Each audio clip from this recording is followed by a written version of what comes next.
Good morning, world. Welcome to the Career Cafe podcast brought to you by Talion High Desert Academy. My name's Edward. And I'm Elisette. On our last episode for this season, we will be interviewing an administrator in the educational field. He is the vice president of the school for Talion Academy. Please welcome Mr. Benoni Pantoja.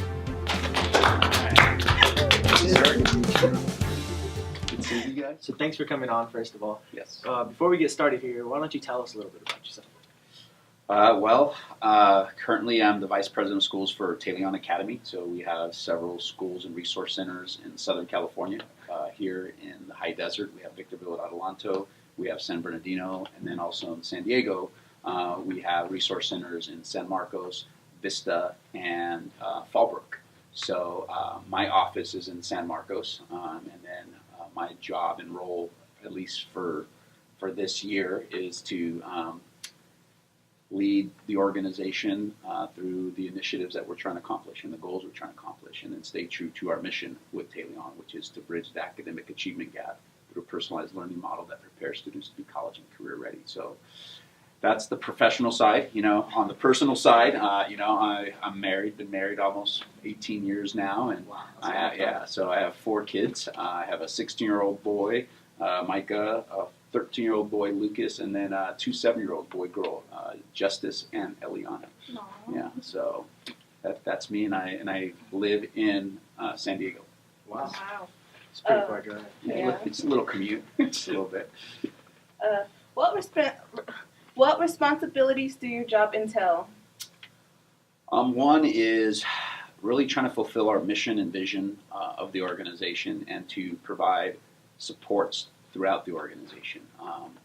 So if you look at Talion as a whole, it's an education system, right? So as an education system, we have initiatives that we're trying to accomplish, but also the organization and then the business part of the organization. I'm also part of that. But the networking and relationships with different organizations and districts that we either are partnering with or want to partner with. So a lot of that is kind of behind the scenes politicking and connecting and building and networking, but staying true to our organization and saying, hey, we have a mission to accomplish and let's figure out how we can do that, but also revisit it every year as far as our mission and seeing, okay, what do we need to start, stop, continue in what we're trying to accomplish. That sounds really great. Yeah. All right, so how long have you been in the educational field? So I started, in 1990? Wow. Oh my God. I started when I was in college. I went to college at UC San Diego. I'm originally from Fresno, California. And there I started to TA for the AVID program, actually, through San Diego Unified School District. So that was in 96 or so. Wow. And then, so I was in education, taught in and out, and then worked for some nonprofit organizations, and then came back into teaching kind of full time, and then taught as a teacher for history, social science, leadership, and then that was in LA, several places in LA, and helped start a charter school in South Central LA called Animal South LA through Greenbelt Public Schools, and then Venice, and then Lenox Unified School District. So You've really been around. yeah, and then went to Vista, so worked at the comprehensive high school as well through Vista Unified School District in North County, San Diego, and then after that came to Talion. So now at Talion, I was principal for several years, and then now the VP of schools. Yeah. Great That's accomplishments. amazing. What paths led to you to become a VP of schools, and why did you decide to keep going with the decision? I would say, it's you got to follow your passion. When you follow your passion, then things fall into place. So I'm passionate about youth and trying to figure out how do you empower youth in the next generation. And through that, when I came to Talion, and I love working with charter schools specifically because you have an autonomy which gives you like this independence where you're able to get goals and different things that you want to accomplish without so much red tape bureaucracy sometimes that you would get elsewhere outside a charter organization. So to answer your question, going back to that, it's just kind of what led me to that is just going back to the mission and purpose of what I love to do, that's to empower the next generation. Wow, that's amazing. Yeah. So, what kind of formal education was needed to be a VP of schools? I mean, you obviously have to go to college to get your, bachelor's degree. I also have a master's degree as well. And then also, I also have a B-class certificate as well, certification, which is your bilingual, cross-cultural linguistics and academic development assessment. So basically, you have to take the test to say that, hey, you're able to help and empower people and be certified as bilingual. So that was a fun test too. But yeah, so those are the things that come into play. But it's not necessarily the education, but it's also empowering yourself to be a leader. And I think in my mind, I believe we all have the potential to be leaders. We just have to tap into that. And leadership is something that I'm also passionate about and studying all the time. I believe I never stop learning. I got to learn all the time because I don't know everything. And with this next generation coming in, you guys have so much knowledge that I don't have. So we got to be able to learn from you guys as well. That's a really great mindset. Yeah. What is the difference between a charter school and a traditional school? Have you worked in both? Yes, I have. So, I started my education with San Diego Unified School District. I worked with Lennox Unified School District, which is by LAX, right there in the airport there. And then I also worked with Vista Unified School District. So I was able to see both sides of it. And I think as we're working towards empowering the next generation, they both have an important role. I don't think one's better than the other. But I do think that some have benefits, pros and cons. Just like everything, I think everything has pros and cons. And as a charter, the main difference between the district is that, again, you go back to you have more an autonomy. You don't have to jump through so many hoops to get things accomplished, and you're independent of certain red tape, if you will, to get things accomplished. So, and then also you have a smaller setting. That's probably one of the biggest things. Like when I was at Vista High School, we had like 2,700 students, and then I come here to a Talion where we have, between 200-300, depending throughout the year. So size was definitely a big difference, but I think your teaching staff, they'll be almost similar, but in a charter school, some charters don't have unions, which is a difference as well. I'm not anti-union. But I think with charters, they don't necessarily have a union. So teachers, if they're not doing well or doing the job that they need to get done, you're an at-will employee. Whereas I think in a traditional school district, sometimes it's harder to get rid of a teacher who's not producing and providing the care and support for their students. So that's a small difference as well. Yeah. Maybe a big difference, I would say. So how was the journey to your current position? I think the journey was, it just kind of happened, it formulated. It's not, we didn't necessarily have a position of VP of schools and Talion before I came into place. But again, I like to see systems and I like to see structures. And then what we tell the staff is we got to create systems and structures with the 4 E's in mind. Create systems that are efficient, effective, equitable, and enjoyable. And then we looked at our curriculum, instruction, and assessments. That's when you're trying to build a school. Those are we called it the CIA. So 2 years ago, I think when I started up, we said, hey, we're going to be CIA agents of change. And we got all the staff members some sunglasses, CIA agents and little badges, kind of make it fun. But it's just creating that base. And then from there, we build on. So now it's not just CIA agents of change. We're okay, well, now we need a bridge. So we started focusing on the bridge and making that kind of a little symbol of things. So, so my position as I pursued different leadership opportunities within the organization and structures, I think it organically came to be. And then, and I believe you gotta just follow your passions, and then sometimes things just pop up, and that's how it popped up. That really sounds great. Yeah. What do you like best about your job?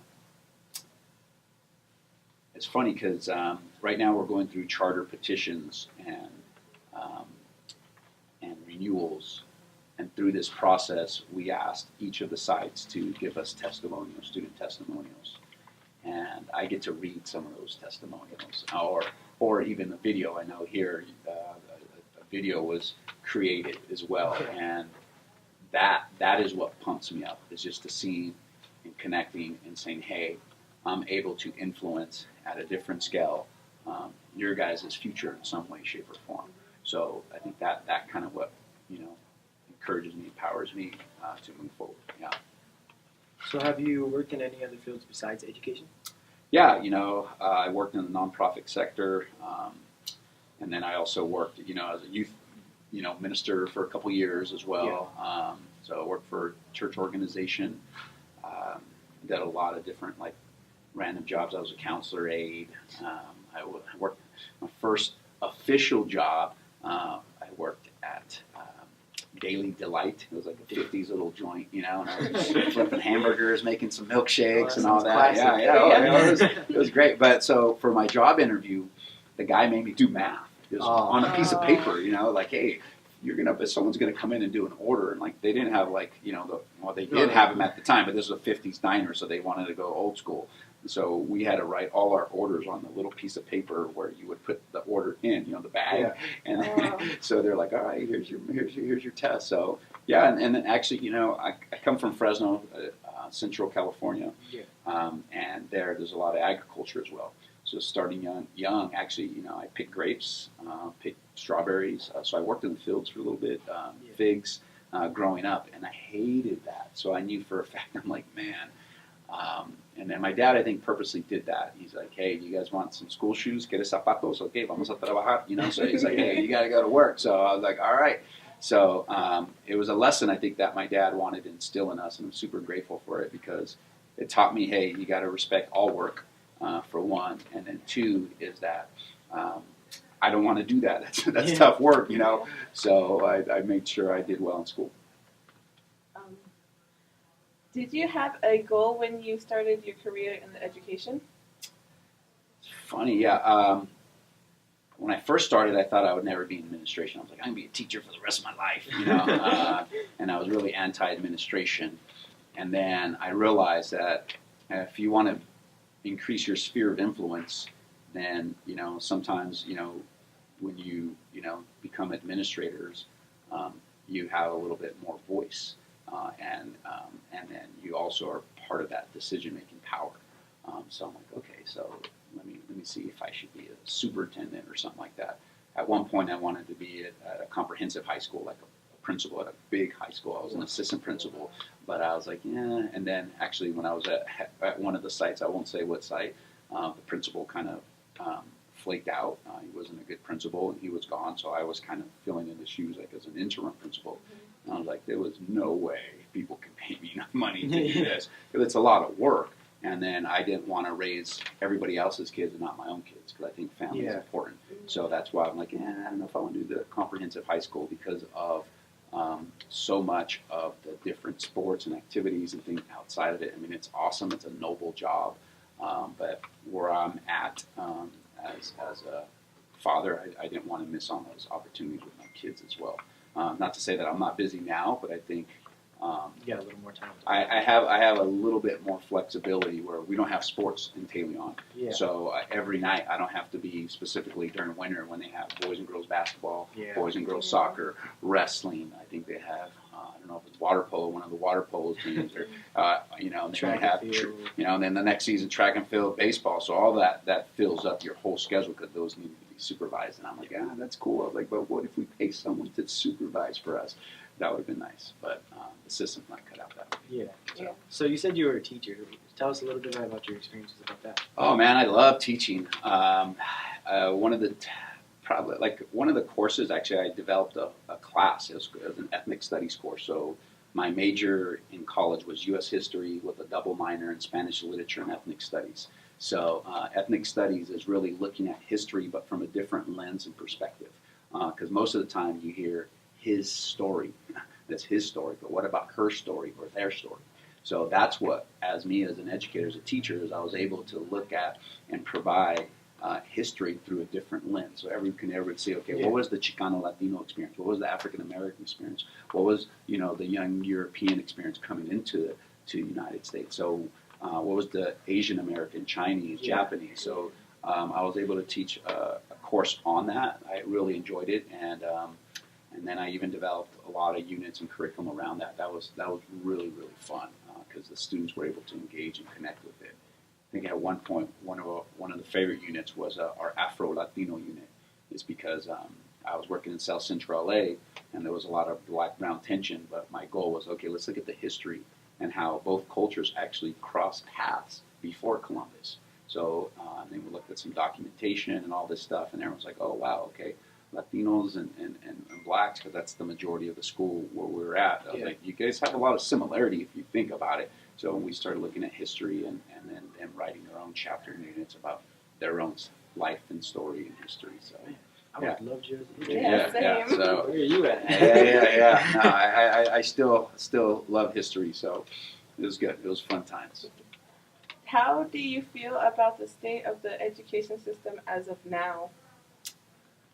Well, I mean, it depends. You know, if you look at it at the national level or the local level, I think education is at the cusp right now of changing.